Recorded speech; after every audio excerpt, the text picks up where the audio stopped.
please?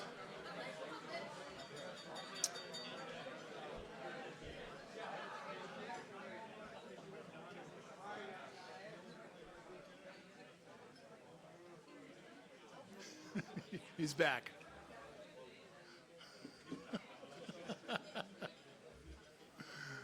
All right, please keep eating. I thought we'd go ahead and get started with our program so we get you out of here at a good amount of time.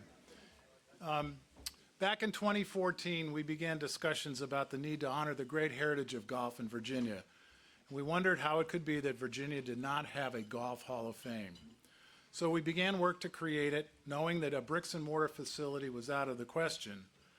But with the wide reach of the internet, a virtual Hall of Fame was a real possibility. And thus was born the Virginia Golf Hall of Fame, a virtual building accessible to anyone, anywhere in the world. The next step was to elect the inaugural class, a critical process that would establish the organization's credibility. I believe we got it right with the election of the inaugural class of 2016 of Vinnie Giles, Chandler Harper, Clyde Luther, Sam Snead, Curtis Strange, and Lanny Watkins. Now tonight we are recognizing our 10th class and continuing to honor the great contributors to golf in Virginia. A tremendous amount of work goes into planning our induction ceremony, and I'd like to recognize several members of the VSGA team who contributed greatly to this event tonight. Kirsten Roberts handles all the invitations and worked with Salisbury on all the details for our dinner. Chris Lang writes the articles and press releases and other materials for our Hall of Fame. Aaron Strickler and Chris worked on producing our commemorative booklet. Courtney Hamlet, along with Chris Lang, produced the presentation. Christine Kleitz handles all our finances, and Josh Coates and Matt Smiley are involved with every aspect of our planning. Would all of you please stand to be recognized and thanked?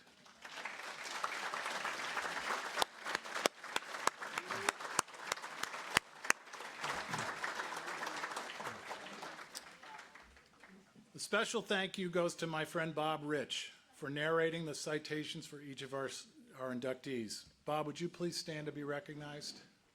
Where's Bob? Thank you, Bob.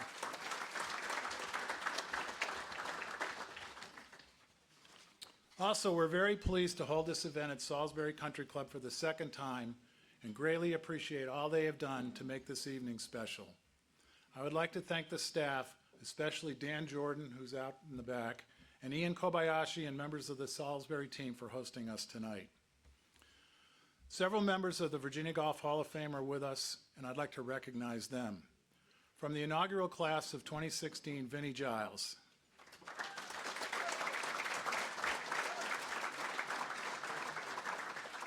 Mr. Giles had some Mohs surgery today, and I'm really grateful that he came tonight.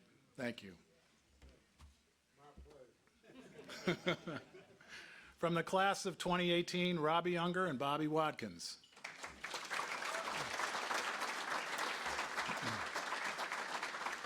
From the class of 2020, Candy Kessler-Comer and David Partridge.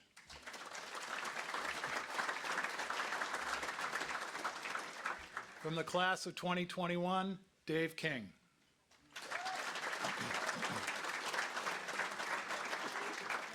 And from the class of 2024, J.P. Lee and Robert Wren.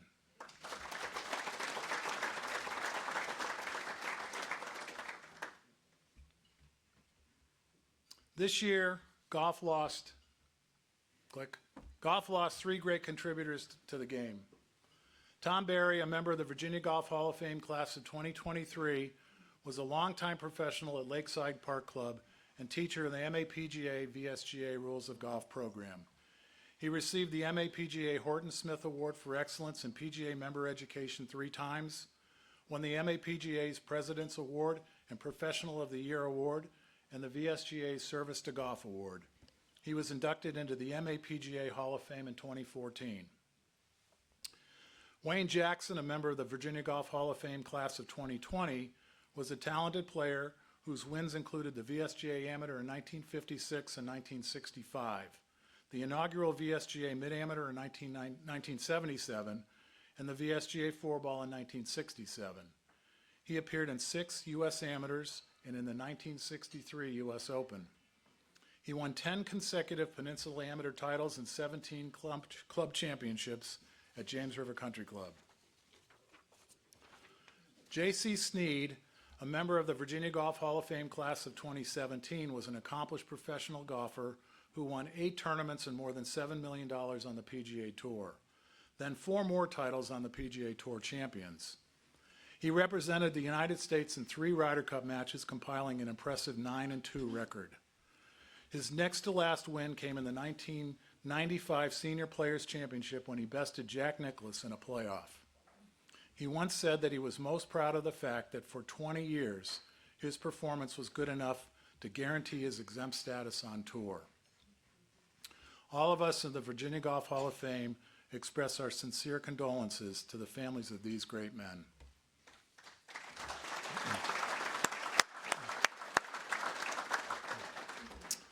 To guide us with our ceremony tonight, we are very pleased to have a Hokie, Johnson Wagner, as our Master of Ceremonies. Johnson was a 2-time All-Big East Conference golfer at Virginia Tech and had a successful playing career on the PGA Tour, winning 3 titles. He joined NBC in 2023 and contributes as an analyst for Golf Channel on Golf Central and Live From broadcasts. Johnson has become well known for his shot recreations at major championships with varying degrees of success. After all, it is live television. Here's a video of one of his more successful attempts at recreating an iconic golf shot. Let's try one more. I want to see that one. Come on. You got this. All right, so it's a 50 degree. Perfect? Yeah. That's perfect. I know. So it was... Yeah, just a little... This is where I hit it right here. Yep. Oh, no, better live. Yeah, there you go. how That's about perfect. Yep.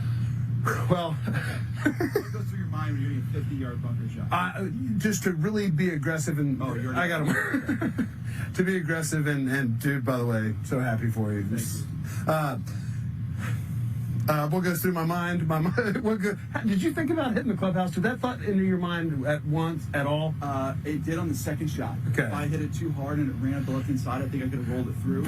But not here. I was actually, because I played a huge explosion chunk and run. So if anything, I was going to leave it short. Okay, well, that's probably a smart thing. I got a question about that second shot. Yeah. With your single length iron, Yeah. I found a window. I was going to hit it. I found a window that I could get a little flatter. Because it was upright. I couldn't do that everything. So it was upright and everything. So I didn't have that chance. Okay, Yeah. that's what I thought. I didn't have the luxury with that, but you know what? Sometimes it helps. There's been some shots out of the native area where I was more vertical, and I was able to get around the bush. So there are times where it helped too. How'd it feel to hold that thing for a second time? I love it.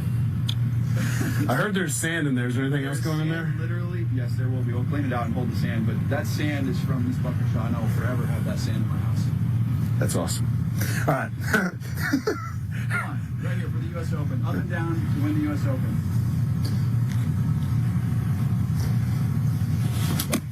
Oh, I chunk it. That's perfect. Oh, please go in.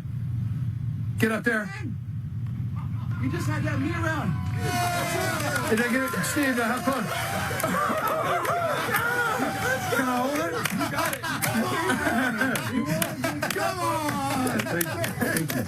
Thank you. Player B is always better than player A. I guess I'm never going to win the U.S. Open now. Since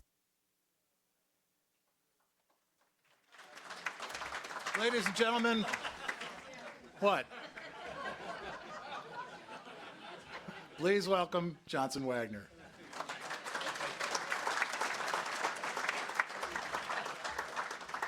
Well, I'm glad you edited that video the way you did, because the first shot I hit, I sculled directly into the bushes right on the edge of the clubhouse. So thanks, Gib. That was good editing. And I think everybody, over the last 2 months, I've gotten to know you via email, via phone call, and getting to have dinner with you last night and spend the day with you today.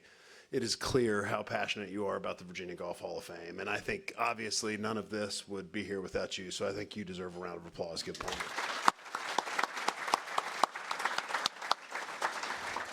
I like your mustache. It's a little fuller than mine. I actually was leaving the Ryder Cup and had been so completely put off by the crowd all week. They were not as brutal to Rory McIlroy, but they were yelling about my mustache all week long. And so Monday night, I was in a hotel, had a couple bourbons. I decided it would be a good idea to shave it off. And little did I know, I forgot that I had a tailor-made shoot next month that I basically required to have a mustache. And this happened to me 10 years ago, 12 years ago in 2012, where I was doing a tailor-made thing and I had shaved my mustache off for a change of luck. As you know, golfers, we're all a little bit superstitious. And I roll up there, they were so mad at me that the makeup lady cut up a black wig and glued it onto my lip. And I spent about 10 hours in the heat in Indianapolis with glue dripping down my face and wig hair falling into my mouth, just spitting the hair out all day. So pardon my appearance tonight, but I'm trying to grow it back to avoid that situation next month. And there is a good thing about having a mustache that looks like this right now, and that's my son's 16. He can drive my daughter and him to school and from school every day because for the next 3 weeks, I'm not allowed within 200 yards of a school zone. We've got to get that out of the way. But it is truly an honor to be here. My grandfather got inducted into the Texas Golf Hall of Fame in 2017. It was posthumous, and my family elected me to be the one that spoke, and it was one of the greatest honors of my life. And talking to Gib, he's really modeled the Virginia Golf Hall of Fame after that Texas Golf Hall of Fame. And I believe my grandfather served on the USGA committee with your family, with Mr. Bill Battle. So my grandfather was M.T. Johnson. So it's crazy how small this world is that I get to be helping induct your dad into the Hall of Fame today. So really an honor to be here with all of you, all the families. What a great lunch we had today, getting to sign all those books. How's your hand feeling? Me too. I did a few cracks later, but say again. Not good for the grip. No, it's not. Did you play golf this afternoon? Okay. Well, I really wanted to talk about the Ryder Cup. I think it's kind of pretty much at the forefront of everybody's minds, and I think for me, this was my first time covering the Ryder Cup. I've been a fan of golf since I was a young kid. I was born in '80, and I remember 1992, Freddie Couples winning the Masters. I have basically watched every major championship Ryder Cup since then. And so 1993, we went on the road at the Belfry, and it just something has changed. And for me, this is probably a pretty poor take, but in 1994, the President's Cup started. And in my opinion, it sort of divided the U.S. Ryder Cup team and this President's Cup team to where the U.S. team maybe felt like they had an obligation as the years went by. The Tiger Woods, the Phil Mickelsons that are playing these teams every single year. And I think that's the start of where the problems really began for the U.S. Ryder Cup team.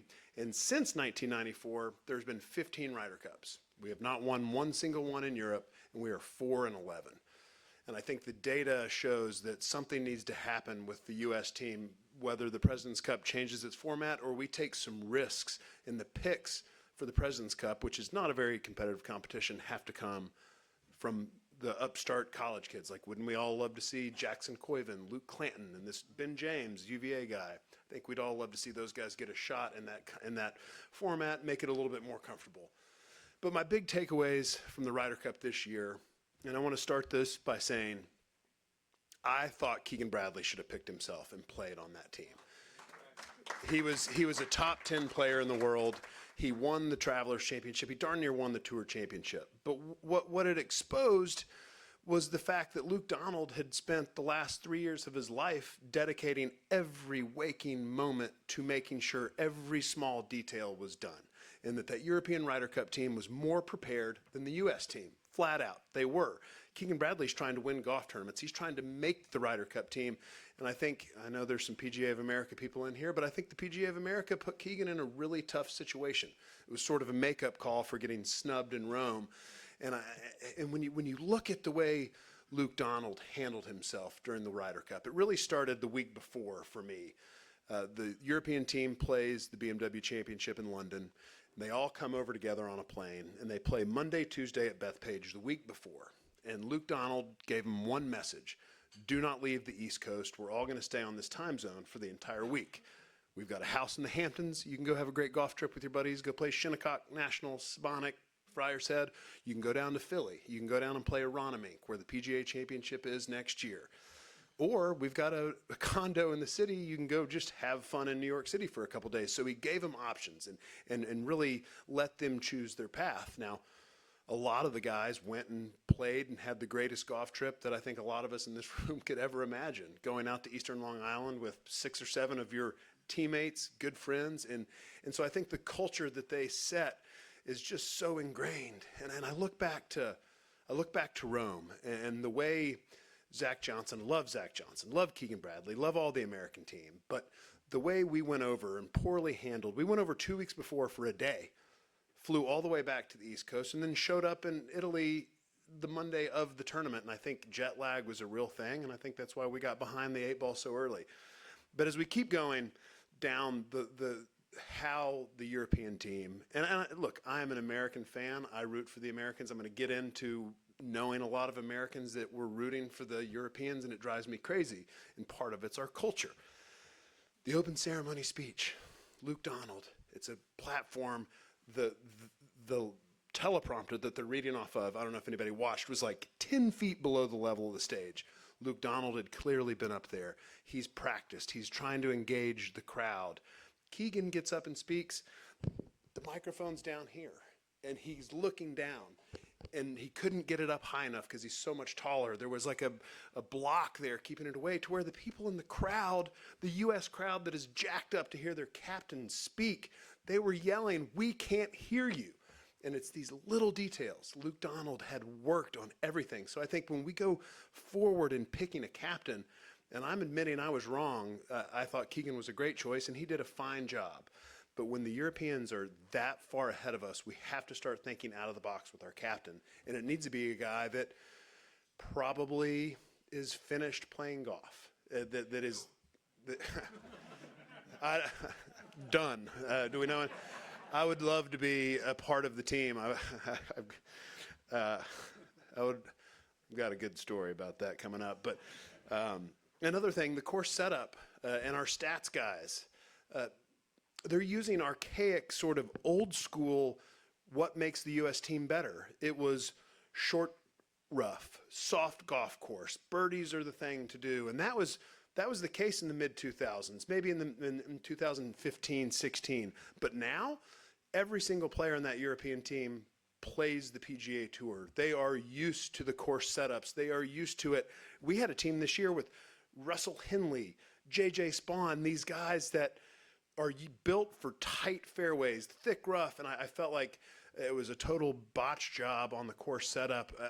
There was a little bit of rain Wednesday, and then balls are plugging in the greens on Friday. They played lift, clean, and place every day. There was this strategic element of playing alternate shot where Keegan Bradley basically told J.J. Spawn, our U.S. Open champion, because he plays a different golf ball, that he's only going to play best ball format. Well, meanwhile, they play better ball in hand, both days of alternate shot, so it didn't matter. You could change the ball out. The one ball rule wasn't in effect, and I think the mismanagement of all of it really came to a head with this. I don't know if anybody's familiar with this company called Data Golf. Data Golf has got some of the best. They're a Canadian group. They have incredible data, and so of 132 possible pairings in alternate shot, the worst team was a team of Harris English and Colin Morikawa. And I see a lot of faces. I know I'm boring the ladies. I'm so sorry. So sorry. They were the 132 ranked team out of 132. Keegan Bradley put him out there. On Friday. He also put him out there on Saturday. And I think Luke Donald has this guy, Eduardo Molinari, as his stats guy. Eduardo would have tackled him if he had suggested a pairing that was that bad. And I just think it's a to the studs sort of, they started this task force. And I mean, Paul Azinger was the best Ryder Cup captain we've had since 1994. 2008, Paul Azinger did an incredible job. He thought more like a European captain than anybody ever had. Yes, Bobby Watkins. I just got one thing to say. I'm sorry to say this to you. Have you ever been a captain? No, sir. Have you ever been a co-captain? No, sir. I have. My brother was a captain. And if Luke Donald was so smart and they did everything so good, then what the hell happened on Sunday when we almost beat every one of them? Did they forget to take their juice? Or did they forget to say their prayers? What the hell happened on Sunday that we played so well that they didn't? We made putts, they didn't. That's what happened on Friday and Saturday. So I appreciate it. I appreciate your comment. I'm with you. We played great. We were down 7.5 points. Like, that was a miracle. That Ryder Cup should have been over by 3:15. It shouldn't have lasted as long as it did. And my argument to that is we're great at playing as individuals. American team has always been great at playing as individuals, and we're terrible at playing at teams. Other than when Paul Azinger came in and created these 4-man pods, and I know it's still in use. And by the way, y'all kicked butt. I'm not talking about back in the day. Those were the greatest Ryder Cup teams in history. And it's been a cultural problem since then, is what I'm saying. And agree to disagree? yes, you're doing a great job. I knew I was going to make somebody mad. I'm pretty glad it's Bobby Watkins. It doesn't take much to get this guy mad, am I right? Linda, what do you think about that? You're mad at me? Okay. Oh, man. Oh, gosh. All right, well, let me make up for it here. I got offered a contract from Live Golf, and I'm going to be leaving the Golf Channel and going to work for Live next year. Does that make it better? No, I'm kidding. Laney was the captain. I was his co-captain. I'm very defensive. I love my brother. I'll fight for him. I'll speak for him. I hate to hear people criticize what we did. If you've never been there and never been a captain, you don't know what they do. I saw Laney go through this whole process for 2 years while he was still playing. And it's just, if you haven't been there, how can you criticize somebody when you don't know what they've done? That was 1995, and good team, got beat late, tough loss. Y'all did a great job. I don't speak to know anything about that. All I'm giving is my observations of how I saw Luke Donald prepare versus Keegan Bradley. And it was a master class of, we got outclassed at the beginning, and every little point, maybe you say a captain's only worth a half a point here and there. Well, it turned out to be a crucial half points. And we did almost come back and win. And it was the most exciting Ryder Cup we've had in a decade. I'm frustrated. I'm frustrated because in my live from trailer with people I respect, I almost got into fisticuffs with a famous writer that works for our team because he's rooting outwardly on Sunday for the European team. And I snapped my head around. I'm like, what are you doing? And he said he likes the European Ryder Cup team better. Better guys, better culture, better this. And so I thought about it. I didn't want to lose my job. But I'm trying to talk about things that they do differently than we do. And I do believe, and you tell me I'm wrong, but I do believe that President's Cup coming in has created this culture of, this is part of the problem. Americans feel like it's an obligation to play the President's Cup and Ryder Cup every single year. The Europeans get to and would pay to play the Ryder Cup. Yet we require to get paid to play. And all I'm doing is talking about why we have this issue. And I want to get to the bottom of it. And I think you and Lanny would be great people to talk about, to great people to have on this. I want to be on your team, Bobby. I'm too old. Go ahead. How are we doing on time, Gib? Okay. Let's talk about the golf ball rollback. I had a nice conversation with Pat Talent earlier today. He wants 8 clubs in the bag. And I think that's an interesting idea because as we look at the game of professional golf, the ball is going way too far. It's making golf courses obsolete to where you can't. I mean, the Walker Cup was excellent at Cypress Point, but you can't have these guys go play stroke play tournaments at some of these classic venues. And I love the idea, Pat. I personally would prefer 10 clubs. I don't think the USGA is going far enough with the golf ball. For me, it's the driver head size. And I look back at all my old drivers for when I played in college and when I first started playing pro. And we're not talking 1980s, we're talking early 2000s. And they were tiny. And I think that if the USGA had gone with a ball driver head combo, I think it would created a different avenue for Titleist and the TaylorMades and these ball manufacturers to come out with golf balls that made more sense for the size of the head, not just there's going to be no difference. If you can still have a driver head this size, I don't care what the ball does, they're still going to hit it forever and they're going to figure it out. But creativity and limiting the amount of clubs, the argument for the PGA Tour is we're going to 100 cards. 125 was just an arbitrary number for the last 50 years. Well, 14 clubs in the bag has been an arbitrary number for the last 100 years or whatever it's been. Pat, you would know, you were there when it came out. Ooh, ouch. Wait till I get to you, Don. But I like that conversation. The transition to television for me has been so fun. Playing golf my whole life, it's always been an individual sport. Have a caddy. I have a feeling I know how Bobby Watkins feels about caddies. But a caddy for me was always a great teammate. There's only one person you can have out there. Tennis players, you're out on an island. Golfers are kind of the same. You're out on an island playing golf by yourself all the time. And I'm now with this team of people at Live From and television with researchers, graphics, producers. And then I get to work with guys like Rich Lerner, Brandel Chambly, who I wanted to hate so bad. I wanted to hate Brandel. I know Todd was here last year, Todd Lewis. He's a heck of a karaoke singer. I don't know if anybody knew that. He probably didn't sing for y'all, but he should have. If he ever comes back, he needs to sing. And then Paul McGinley. And I have this wonderful community of people that I get to travel the country and the world with and get to talk about a game that I love. And Brandel Chambly, I wanted, the first time I got to work with him, I was going to put him in his place. He's so darn opinionated. He speaks so much.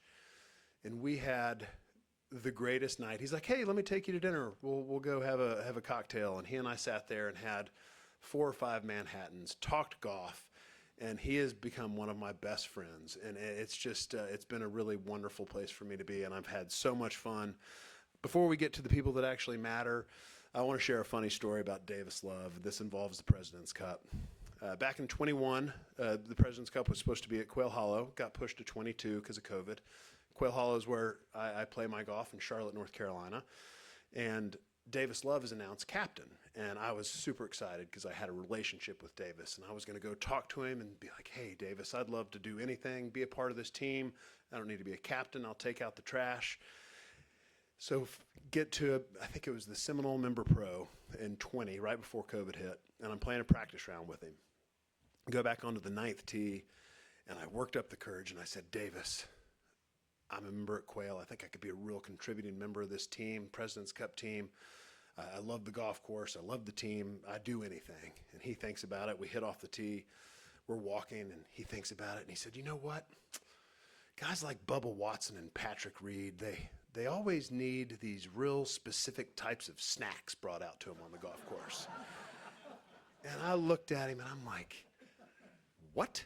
You want me to be the snack boy to maybe the 2 people I despise most in all of professional golf? You want me to be their snack boy? As I'm looking at him with just this blank stare, like, are you serious?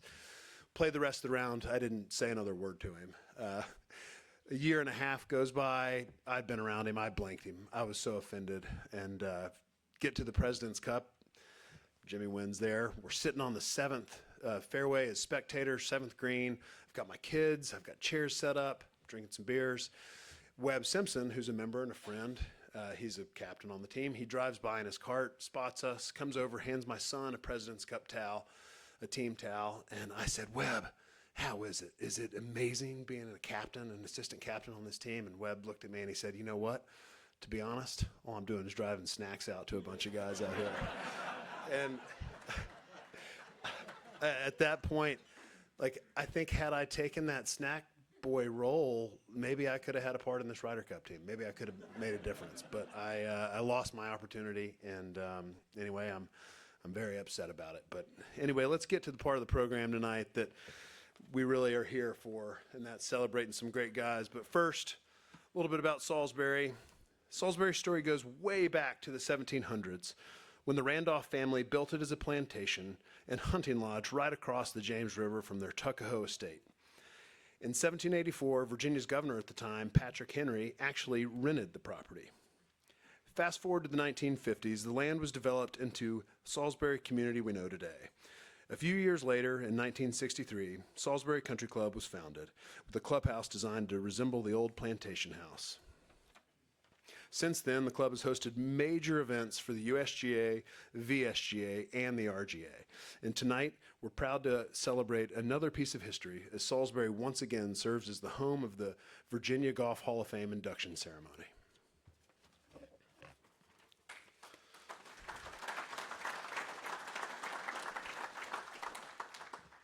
Information on tonight's inductees, along with those inducted in previous classes, can be found on the virtual Virginia Golf Hall of Fame website, a place you can visit from anywhere in the world without having to take a step.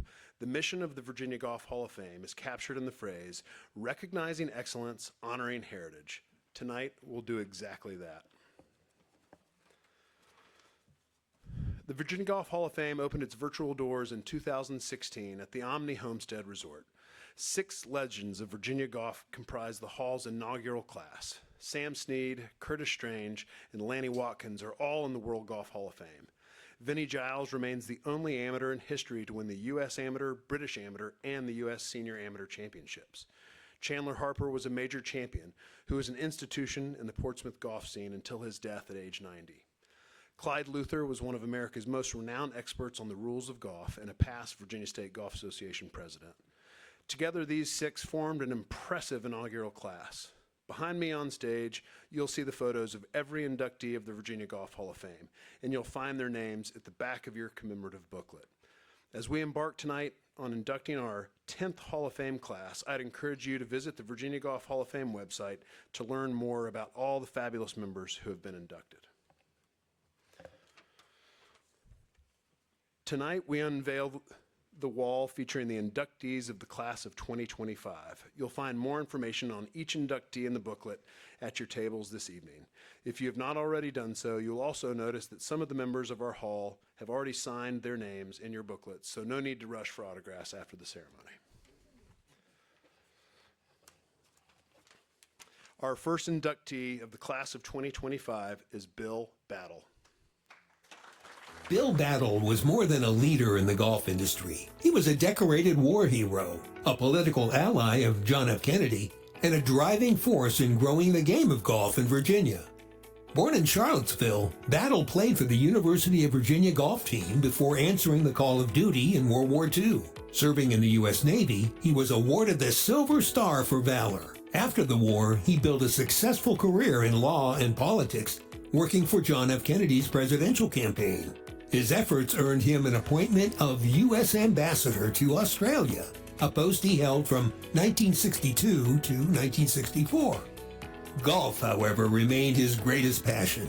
A proud member of Farmington Country Club, Battle went on to serve on the USGA Executive Committee for more than a decade, culminating in his election as USGA President in 1988. During his tenure, he helped modernize the championship experience, encouraged officials to shed their formal attire for a more approachable image, and served as a principal negotiator in the landmark Ping lawsuit. His leadership led to Ping conforming its clubs, withdrawing its suit, and affirming that the USGA and the R&A remain the game's governing bodies. Beyond national service to the game, Battle left a lasting impression in Virginia golf. He was instrumental in founding the Virginia's Carolinas golf matches, today's Captain's Putter matches, now celebrating their 80th playing. A member of Seminole, Jupiter Island, Augusta National, and the R&A, Bill Battle's life reflected courage, service, and devotion to the game.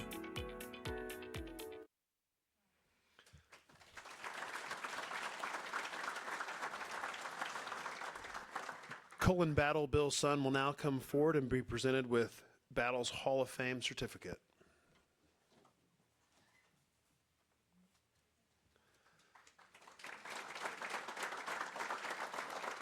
The Virginia Golf Hall of Fame is proud to induct Bill Battle as a member of its class of 2025 in recognition of many years of excellence and outstanding contributions to the game of golf in Virginia and beyond, presented on this, the 21st day of October, 2025. And Rob McNamara would like to come up and say some words about Mr. Battle.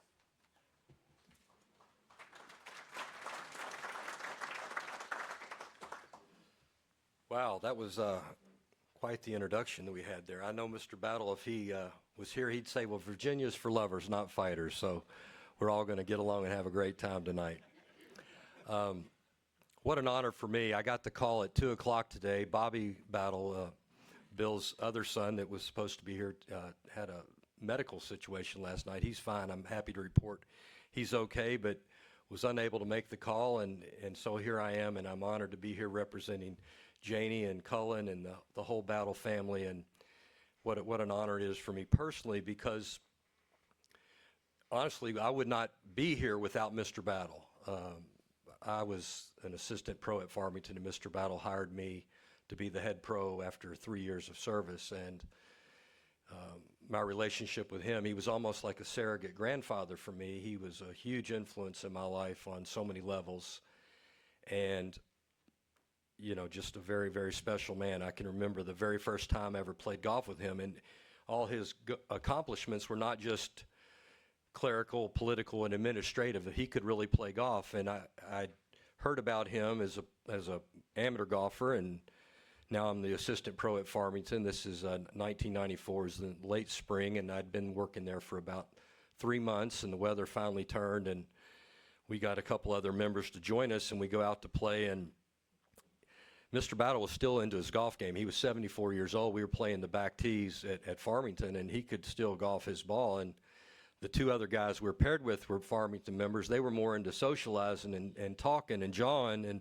Mr. B was more, let's go play golf and let's get serious. So a couple of times these guys are moving around and talking, and sure enough, he'd kind of back off, and, they'd figure out, okay, let's be quiet here. And the next couple holes later, another guy, he's just running his trap, and he's talking some more, and Mr. B would give you one of those and kind of back off. And finally, about the third time it happens, and we, at this point, are now holding our breath. We're not even about to make a sound. So we get to the 15th hole at Farmington, and I think he's like just even par, one over par. He's 74 years old, playing up a storm, and we are not moving, flinching, breathing. He's over the ball. Oh, shucks, I can hear what y'all are thinking. So that was Mr. B. He had such a great wit about him, and he was so smart, always felt like he was the most distinguished man in the room. And for me, from Frankfort, Kentucky, to come over here to be with all the great Virginians, and I've been here now 32 years, and just barely getting accepted as a Virginian. It takes a while to get on the program over here, but Mr. Battle did a lot to help me bridge the gap from the redneck ways of Kentucky to the gentleman nature of being a Virginian. And I had one of the honors of being when I became the head pro, he said, I've got a great assignment for you. I said, what's that? And this was before Uber, so I got my first and only Uber client was to take Mr. Battle to South Florida. So we'd go down to the Jupiter Island Club in Seminole, and of course we would stop along the way in East Georgia, and we'd stay the night, 2 nights, 3 nights, and we'd eat like kings, and we'd play golf at Augusta National. So that was obviously a hell of a treat. Well, one of the things about Augusta National that I'll tell you, and it's arguable if I know about golf, I will admit that, but there's no doubt I know about eating, and we had a great meal tonight, by the way. Thank you, the food and beverage team here at Salisbury. But Augusta National, they have just as good a food as they have condition of a golf course. And so, sure enough, you'd play in the morning, 18 holes, and then you'd go have lunch, and we'd always have a 3-course lunch, and then Mr. B would go take a nap. We'd go play another 18 holes, and he'd come check on us on the back 9 after he'd had a little nap. So Bobby was his son, who's so fit and all into fitness, and of course, I was even fatter than I am now, and I mean, just really huffing and puffing. This is, 20 years ago, and I'm just way overweight. And so I'd say, well, how much y'all think I weigh? And of course, we're sitting there eating our soup, and Bobby'd go, I don't know, 220. And then Bob Sofferman go, I don't know, 215. And Mr. Battle, without missing a beat, too much. So he had that unbelievable wit and style about him that was just, he could say so much without actually having to say too much. And it was really an honor to know him on every level. And the USGA event where he settled the lawsuit happened in the last hour of his tenure as the president. And that's a great story. It was confirmed by David Fay, by John Solheim with Karsten and Ping. And of course, Mr. Battle told me about it, but never to the embellishment that he probably should have. He told it and understated it. But in the last hour, they were at a Holiday Inn, and Mr. B, realizing the situation was very dire, it probably would have bankrupted the USGA, is what people don't understand. A lot of people assume, well, that would have bankrupted Ping. No, it would have actually worked the other way around. And they're sitting at a small table in a hotel room, just the 3 of them, and Mr. Battle had enough of it, and he said, slammed his hand on the desk. He said, we've got to settle this now. And it just scared the hell out of the other 2 guys by their own admission, and they settled the square groove case with 30 minutes to go before the new president came in, and I think it would have been a completely different path. So his impact on golf, we'll never know had it gone the other way, how powerful he was. I think that he, again, had so much to do with me personally, helping pick me to be at Farmington, which was so important part of my life, and I'm forever in his debt. I think the thing that Mr. Battle, you wouldn't know about him, his love of his family was, he had more pride about that than his golf game, about his accomplishments in business or politics. He loved Cullen, he loved Janie, he loved Bobby, and those were his pride and joy. And of course, he loved his wife, Barry, and Barry makes great fried chicken, by the way, and I'm sorry she's not here, but I'm gonna go see her at Westminster and see if she can still whip up some of that great fried chicken. But they're a great family, and I know it's such an honor, and it's such an honor to be with all of you here, and I know he'd be super proud, and thank you so much for honoring him in this way. He certainly deserves it. Thank you.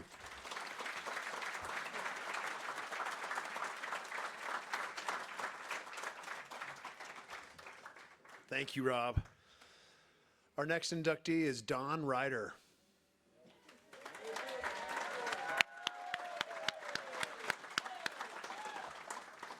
I think we got a little video for you. Forever an ambassador of golf at the Omni Homestead Resort, and for all of Bath County, Don Ryder's story is one of dedication, loyalty, and love for the game. From his beginnings as a young doorman at the resort, Ryder grew into one of the most recognizable figures in Virginia golf. He rose to become head golf professional at the Homestead, a role he held with distinction until his retirement in 2015, marking an incredible 40-year career. Ryder's journey was shaped by his close friendship with inaugural Virginia Hall of Fame member Sam Snead, and by his deep family ties. 6 generations of the Ryder family have worked at the resort, leaving a legacy as enduring as the historic property itself.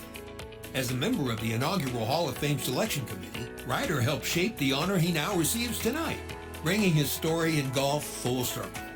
His leadership and vision were a driving force in establishing the Homestead as one of Virginia's most treasured golf venues, a stage that welcomed championships from both the VSGA and the USGA. On the course, Ryder distinguished himself as a competitor, winning the Middle Atlantic PGA Senior Championship, the Southern Chapter Senior Championship, and the Senior Junior Championship. In 2016, he was recognized with the prestigious VSGA President's Award. Don will now come forward and be presented with his Hall of Fame certificate and medal.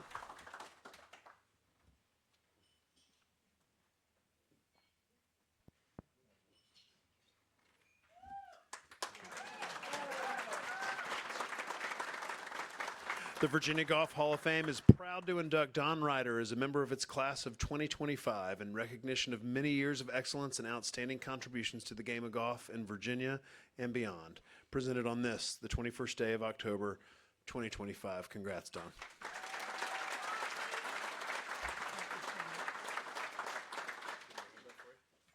you. Better pull this down a little bit. Well, I can't thank all of you enough for being here tonight. You don't know what this means to me. Excuse me.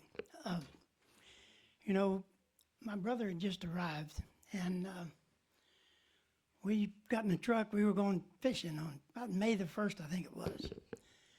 And we're riding up the mountain, and the phone rings. And I look down, and I don't answer many phones when I'm going fishing, I can tell you. But it was from Richmond. And I have so many friends in this area that I figured I needed to find out who's calling me today. And when I answered the phone, it was Gib. And we first talked about losing JC as we talked tonight. And then when Gib said, another reason I'm calling is that you've been selected for the class of 2025 Virginia Golf Hall of Fame. And there's no way I can tell you the emotions, excuse me, that came to mind at that time. But I want to talk about the call I got 10 years ago. And that phone call, it was Gib again. And Gib said, I've had a vision and a dream of starting a Virginia Golf Hall of Fame. And I'm setting up a selection committee. And your name come to mind. And I would like to have you serve on that committee with us. And what an honor it was for me. I love the state of Virginia.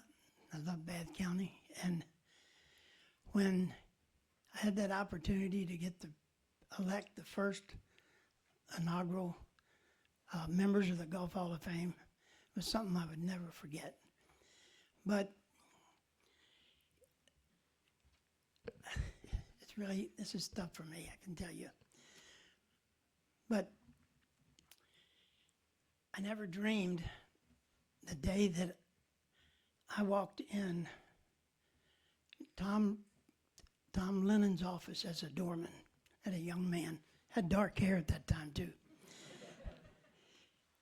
And I never dreamed I would walk out as the head pro at the Homestead. And I definitely never dreamed I would be standing here 46 years later, being inducted into the Virginia Golf Hall of Fame. It's something that I'll remember for the rest of my life.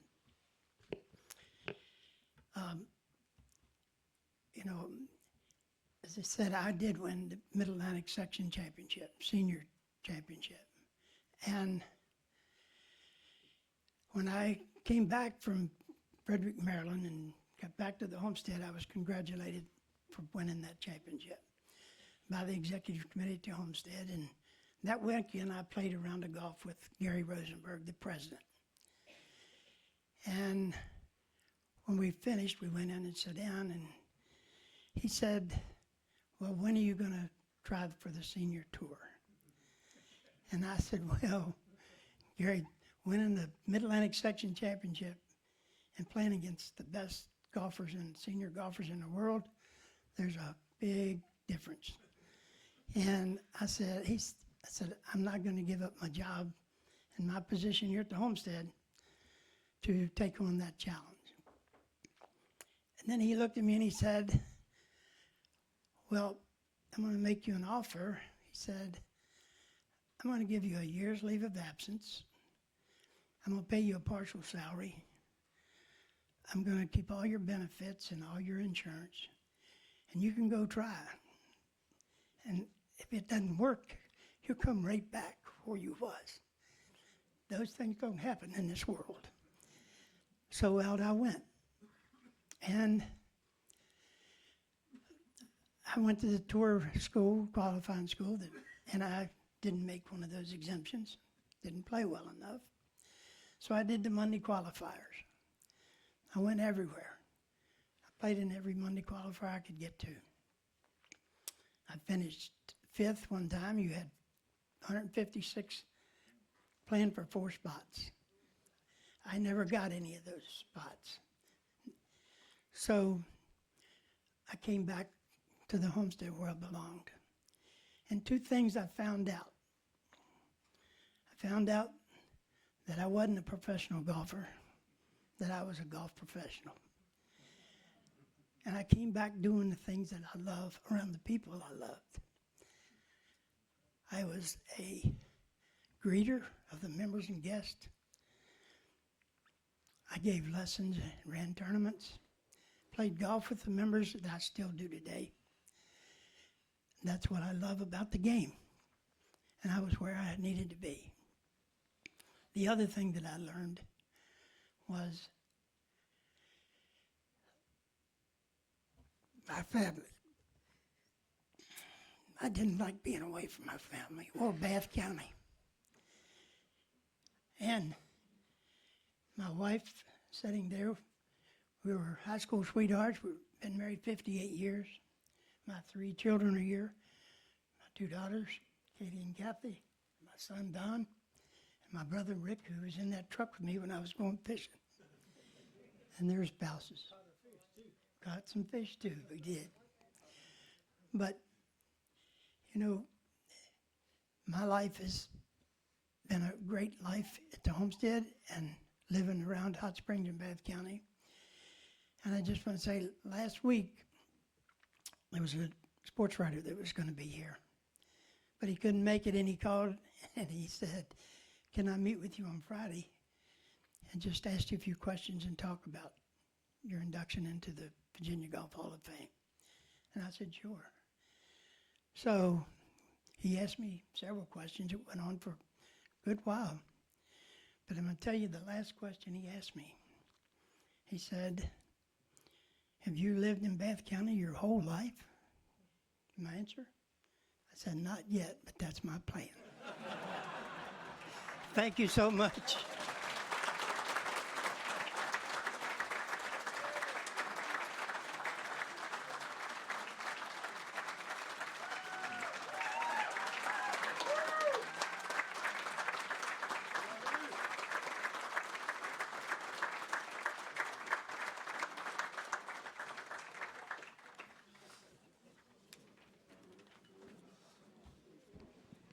Man, Don Ryder, you're a legend. Our next inductee is Matt Shagrew. Once burned out on the game of golf, Matt Shagrew's journey is a story of renewal, resilience, and rediscovered purpose. After leaving the insurance business, he returned to graduate school and became a mental health clinician. That change gave him a fresh perspective, clarity, and a new love for the process of improvement. And with that renewed outlook, success on the golf course soon followed. His career was reborn as a senior, where he excelled at both the state and national levels. In 2016, Shagrew advanced to the final of the U.S. Senior Amateur Championship, launching a remarkable stretch of competitive success that continues to this day. He has competed in 25 USGA championships, including 8 consecutive U.S. Senior Amateurs, reaching match play in every single one. His consistency is unmatched, with a runner-up finish in 2016, a semifinal run in 2024, and 4 quarterfinal appearances along the way. Closer to home, Shagrew has built an equally impressive resume. He captured the Senior Open of Virginia in 2020, the Maryland Senior Open in 2014, and the prestigious Crump Cup Senior Division in 2023.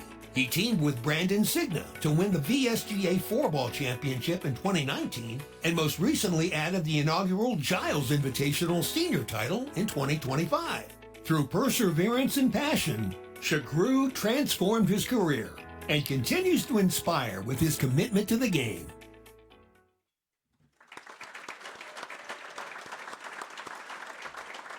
Matt will now come forward and be presented with his Hall of Fame certificate and medal.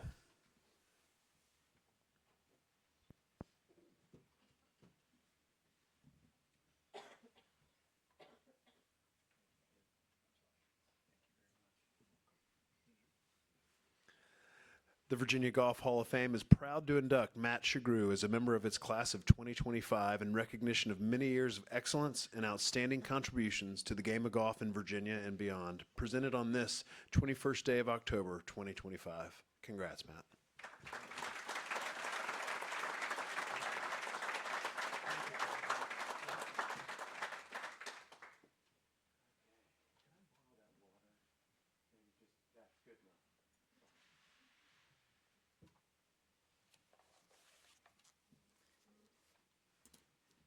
Good evening. Thank you, Johnson. I really appreciate this. It's great to get to know you today. Many of you may not know this, but Johnson and I are related. Well, sort of. Follow me closely here. I'm married to Carolyn. She's right over there. Carolyn has a sister-in-law named Scotty. Scotty has a brother named Jimmy. Jimmy is married to Pat, and Pat has a sister named Debbie, and Debbie had a daughter named Katie, and Johnson is married to Katie.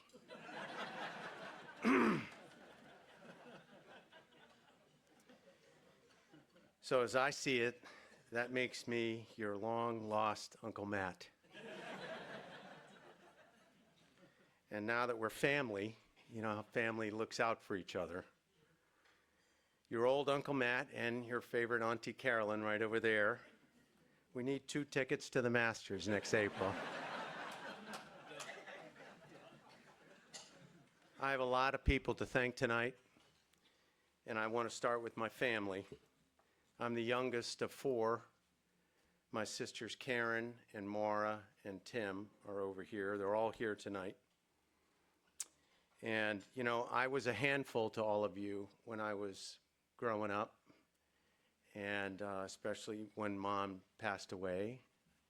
And you all supported me and guided me in different ways, and I will always be grateful for that.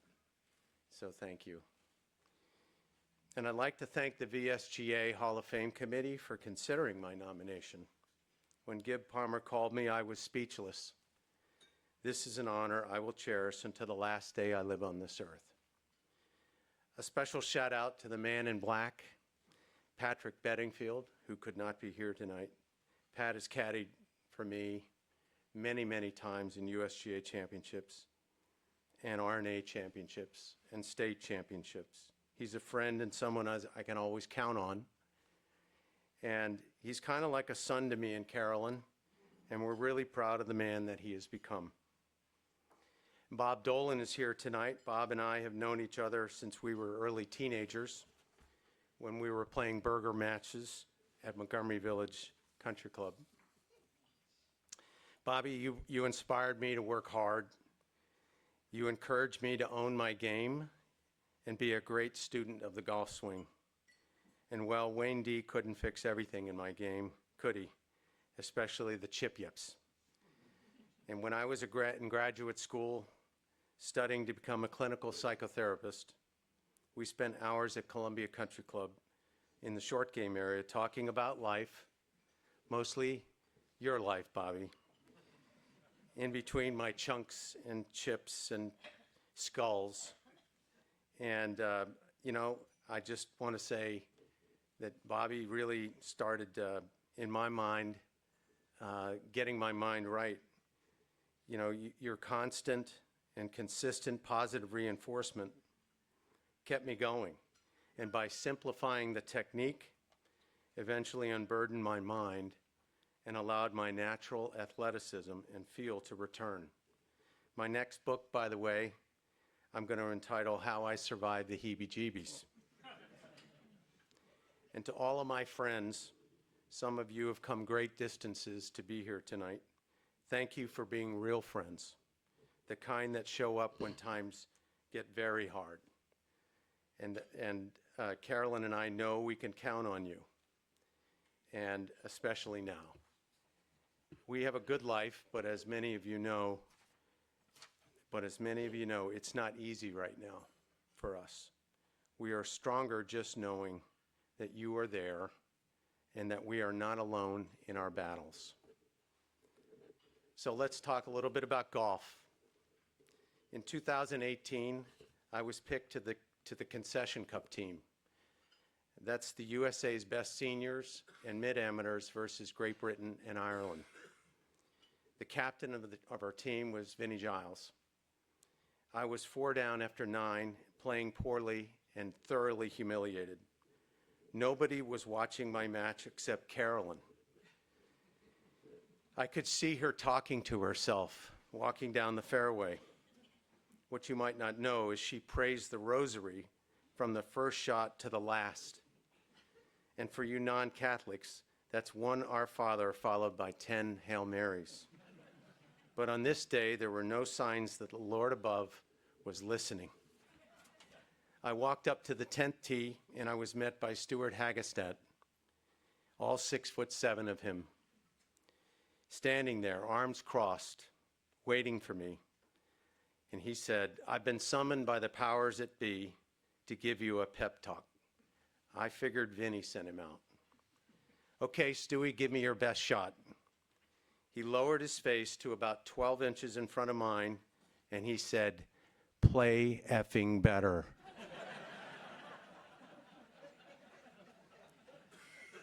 I was 4 down with 6 to go. I won 13 and 14. A few people showed up. I won 15, then everybody showed up. I won 16, 17, and 18, and I won the match 2-up. Carol and I embraced right in the middle of the green there. My teammates swamped me. It was a glorious moment for us. A few minutes later in the locker room, Vinny found me, and he said, "Matty, I've known you for 40 years. What the hell happened? You were never this good."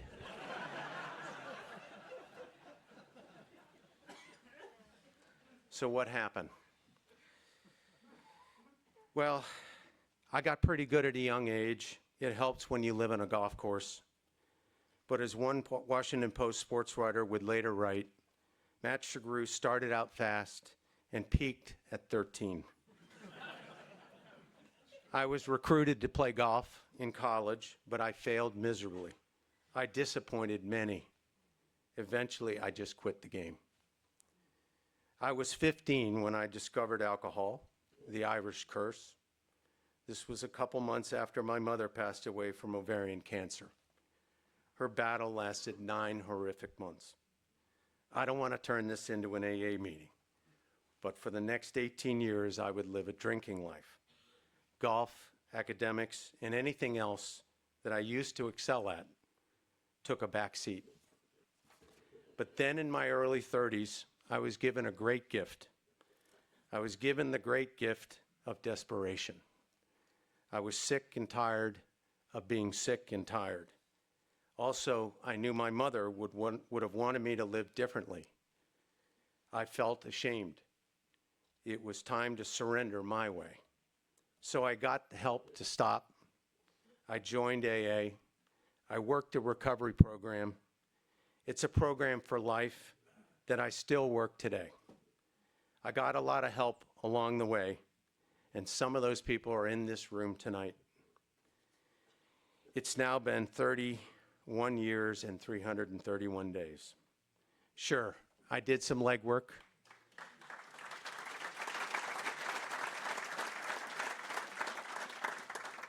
Sure, I did some legwork. I went to a lot of meetings, but make no mistake about this. My sobriety is divine providence at work. It was a gift. I really didn't earn it. But for the grace of God, there go I. I can hear you thinking out there, okay, Matt, we get it. You were a party animal. It took a while before you passed through your stupid years, but just putting the plug in the jug doesn't punch a ticket to the Hall of Fame. No, it doesn't. Let me tell you the rest of the story. It had been about 5 years. I was sober. My hands had finally stopped shaking. Life got a lot better. I was out of debt. I even had some money in my pocket. Thoughts of playing again, just for fun, crossed my mind. Bobby Abbo was a DC restaurateur who ran a charity golf event called the Poor Roberts. He invited me to play, but I hadn't touched a club in over 10 years. I reluctantly agreed to play. I showed up on the first tee at Bretton Woods Golf Club. I was paired with Marty West, who's here tonight, Joel Kay, a very fine player from Baltimore, and Pat Talent. Marty and Pat were at the top of their games, champions on a national, state, and regional level. How many USGA championships have you qualified for, Marty? Asked Joel. Marty sheepishly answered, 37, I think. How about you, Pat? 25. Then Pat turned his attention on me. How many did you have, Matt? And I responded, two U.S. juniors. Shit, we don't even count those. I shot 84 that day. I had a long way to go, but I left that club determined to get better. My swing was very flawed. I needed help, so I called an old friend of mine, Wayne DeFrancisco.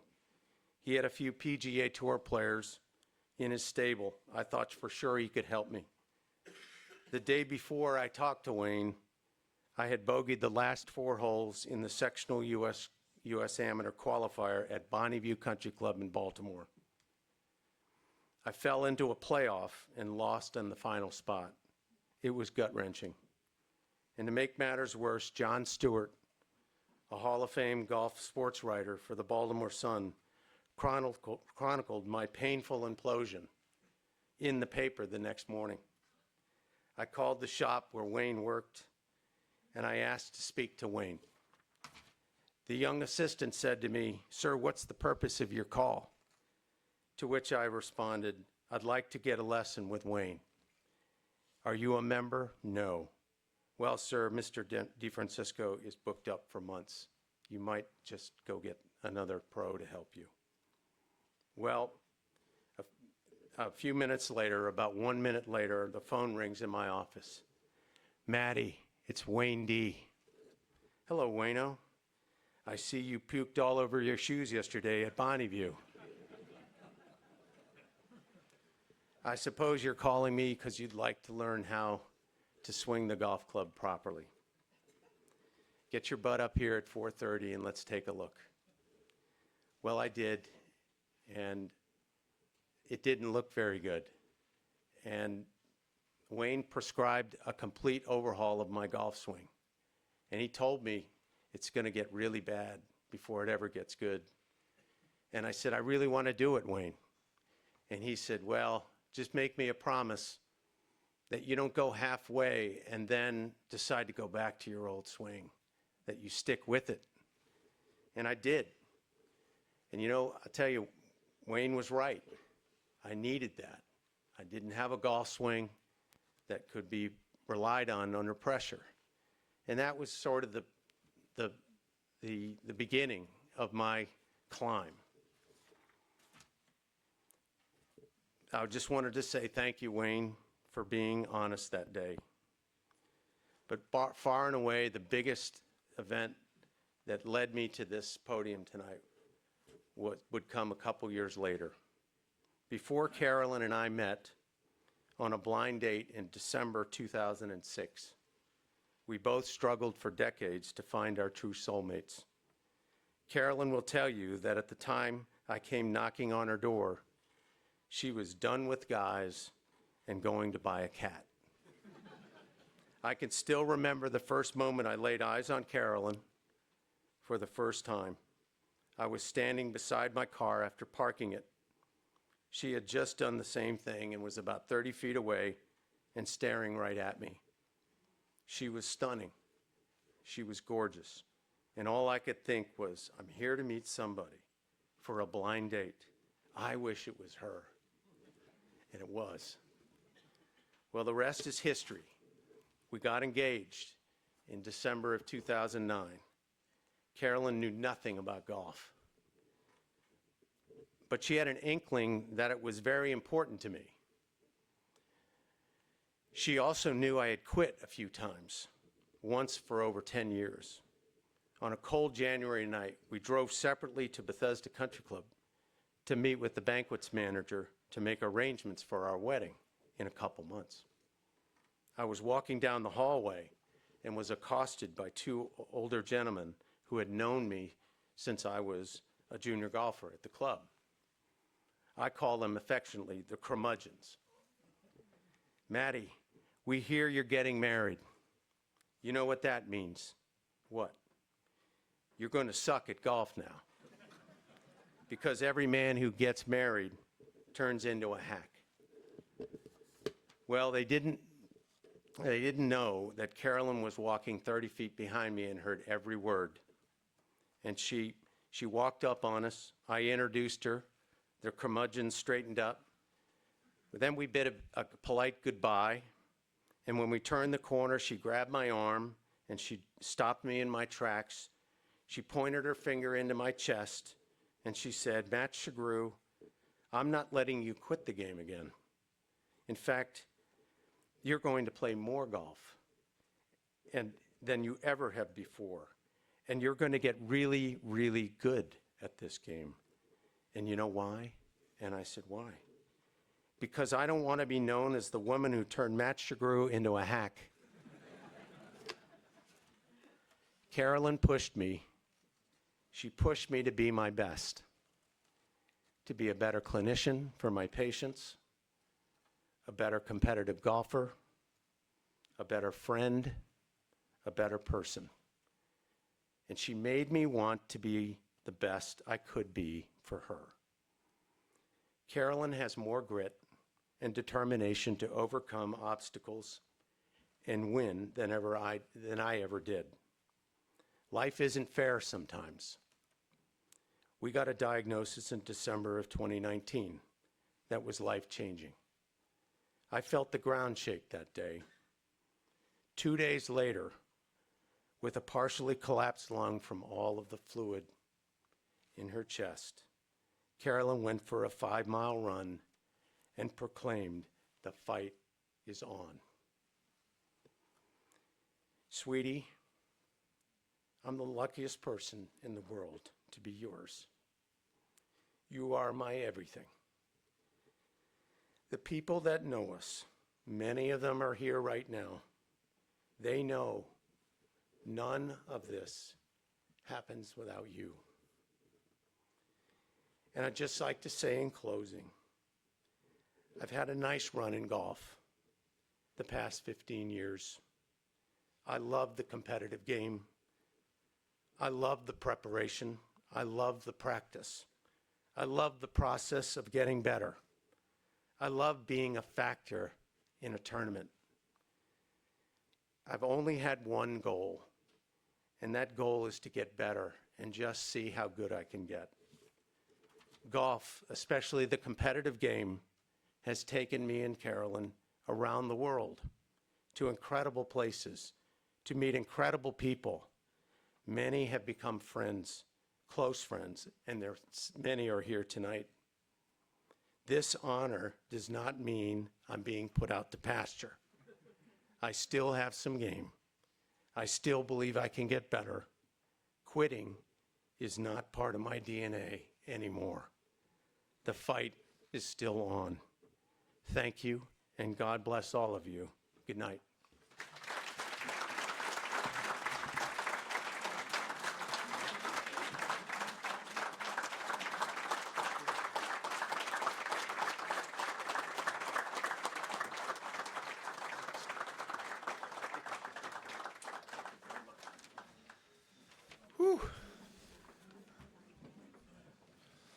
Well, Pat, you got a lot to. Those last two were pretty good. I look forward to this one. There's a reason you're going last.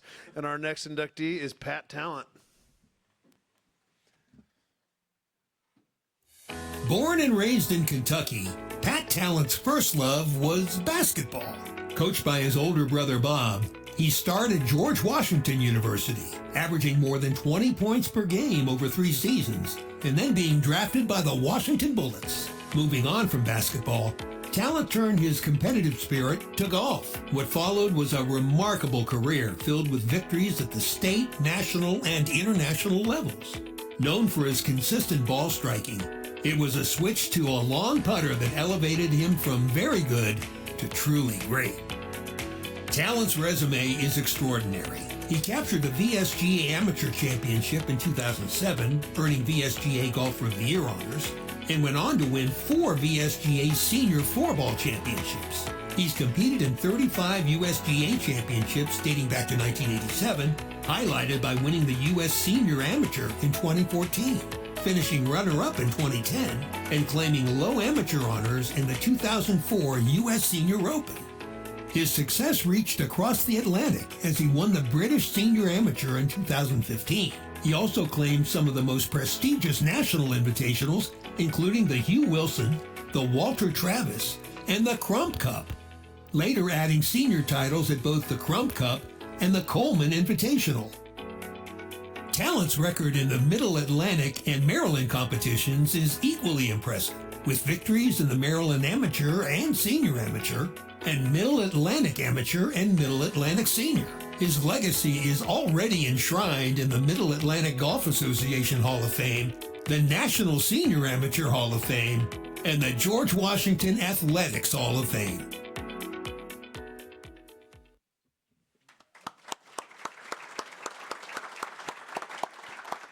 Pat, will now come forward and be presented with his Hall of Fame certificate and medal.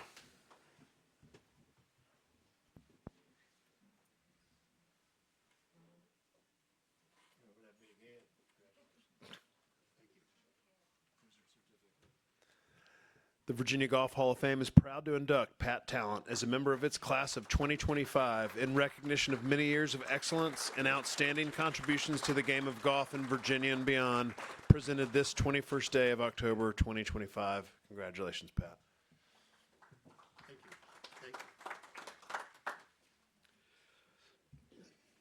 Thank you. My wife said to give the short version. I know I can't top Matt and Donnie. It's a great pleasure to be here with you all, and this is like Keegan. It's not big enough for me, you know. It's a great honor to be here. I see a lot of the people out here that I've competed with and against, and some I've beaten, sometimes they beat me, but we all were friends. And I think one of the things with the Ryder Cup that's happened, you know, all these team matches that we play in, it's all about camaraderie. And I don't know what's happened to the Ryder Cup. You know, we play the Mid-Atlantic matches, we play the Concession Cup matches, and I would typically sit with the other team at dinners because, you know, I thought golf was all about the camaraderie and the spirit of playing golf, and it's really unfortunate what's happened. But the reason I'm up here, Matt, a lot like you, is my wife has been the one who's been driving me for a long time, as you all know. And Vinny always says that she's the much better part of the twosome. I don't know where you went, but I mean, I can tell some stories about her. You know, when we won the U.S. Senior in 2014, I was just about done with golf. This was, you know, I'm 61, and you get 4 or 5 years as a senior, you know, and then the new group comes along.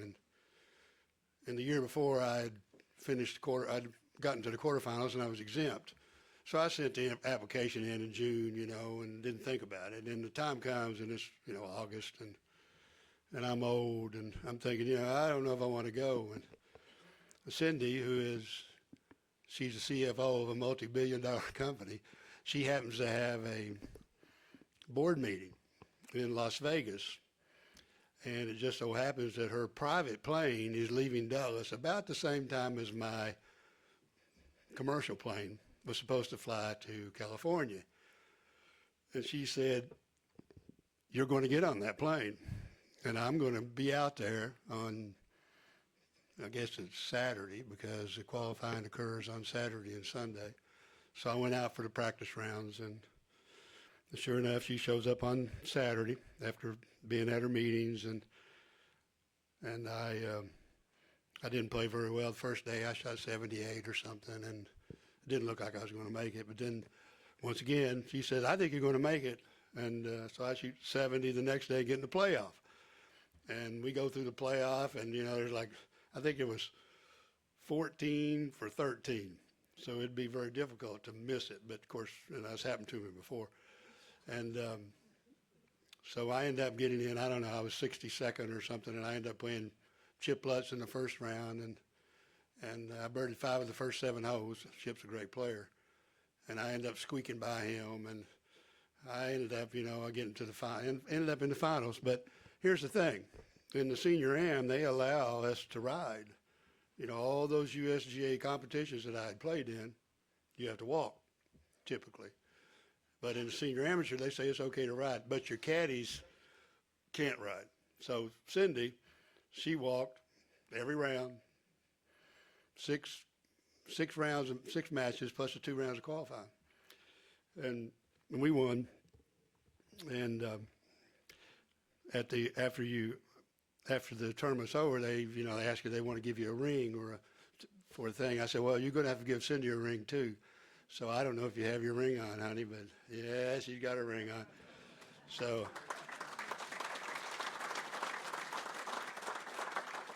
she's got a ring, and so do I. But I have one funny story about it, also about Cindy, since, you know, she's basically everything I did in golf. But It was in 90, 91, and I'd been playing a lot of golf, and she told me, well, we need to go somewhere not play golf.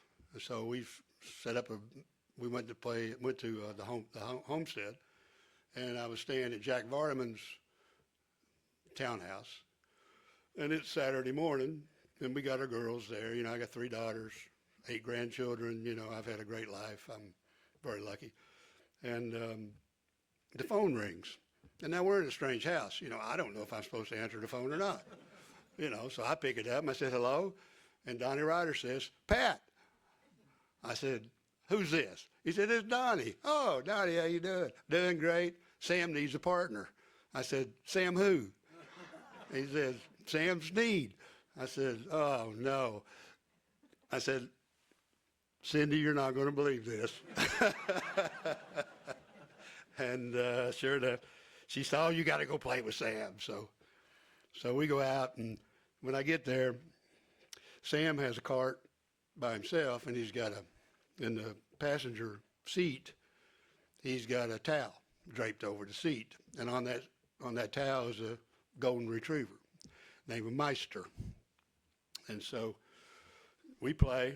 I made a mistake on the second hole. I asked Sam how many tournaments that he had won on the PGA Tour, and he just about bit my ear off because they had just taken away, I don't know, 8 tournaments that he won, the West Virginia Opens. They said the purse wasn't big enough, and Sam said, you know that GD, Dean Beeman, he said, pretty soon Nicklaus is going to pass me and not have to win a GD tournament himself, you know? Because Nicklaus had, I think, what did he have? He had 72, yeah. So anyway, so we're going around, and the dog hadn't moved. It's still sitting in the golf cart. And we get to the 6th hole, and it's a dog leg right around and there's a creek over there, which you can't really see off the tee. And sure enough, I hit it around the corner, and we get ready to leave, and Sam looks down, he says, go, Meister. That dog jumps off that golf cart, nose down, takes off down the right side of the fairway. We get in the cart, we drive over there, and I take my person who's riding with me to get his ball, and then I'm driving over to my ball, and there's Sam, and he's got a golf ball in his hand. And he bends down right next to the hazard line, and he says, you know, that damn Meister picked up your ball, but I put it back right where it was.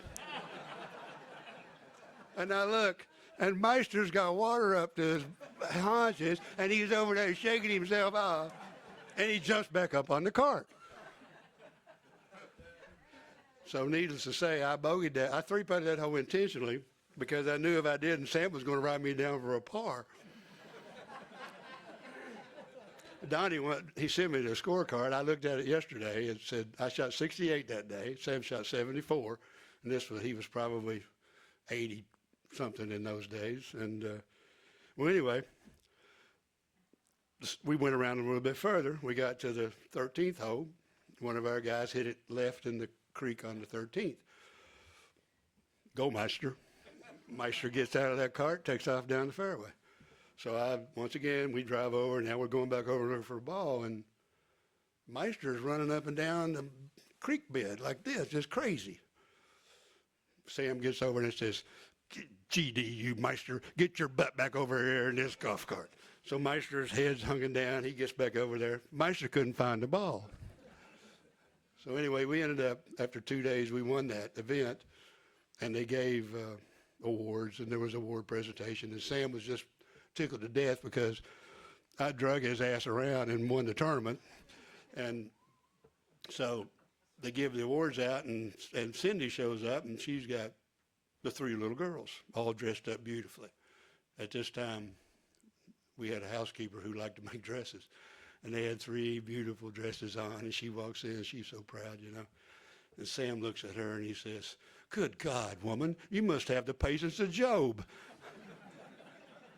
And that was her reward for allowing me to play 2 days of golf with Sam Sneed. So anyway, my success, Cindy, she used to cry when I left. When we first got married, I was a weekend warrior, like most people, you know.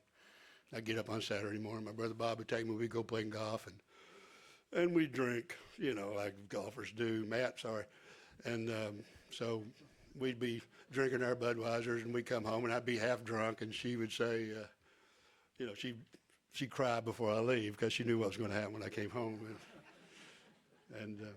But she figured out how to solve it. She ended up, you know, she reveled in the tournaments that we played. It was a great thing. You know, all the time we went to the Senior Open and my girls would go with us. And there's times we were so excited when we won the gold medal at the Senior Open that one year. And, you know, so we've had great times in golf. Golf's a great thing. And you know, all these people that are here, you know, Gene Elliott beat me many times. I beat Gene, Marty, you know, there's so many guys. I didn't expect you to be here, Gene. I don't know what you're doing here. It must be Matt's, not me, you came to see. That's not a surprise to me. So anyway, I want to thank the committee and thank you guys for showing up. And, you know, it's a great honor and a great award. And I noticed that all my pictures had a mustache, and that has to be at least 17 years ago. So thank you very much.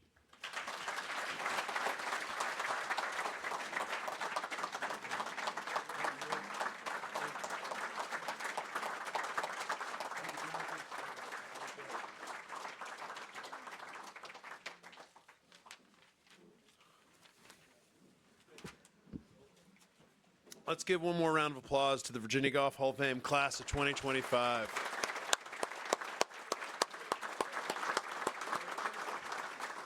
That was some evening, extremely emotional. I didn't know what to expect, and you guys all delivered time and time again. 3, 4 deserving inductees to this Virginia Golf Hall of Fame. Gib, thank you again. Such an honor for me to get to be a part of this night. I really appreciate it.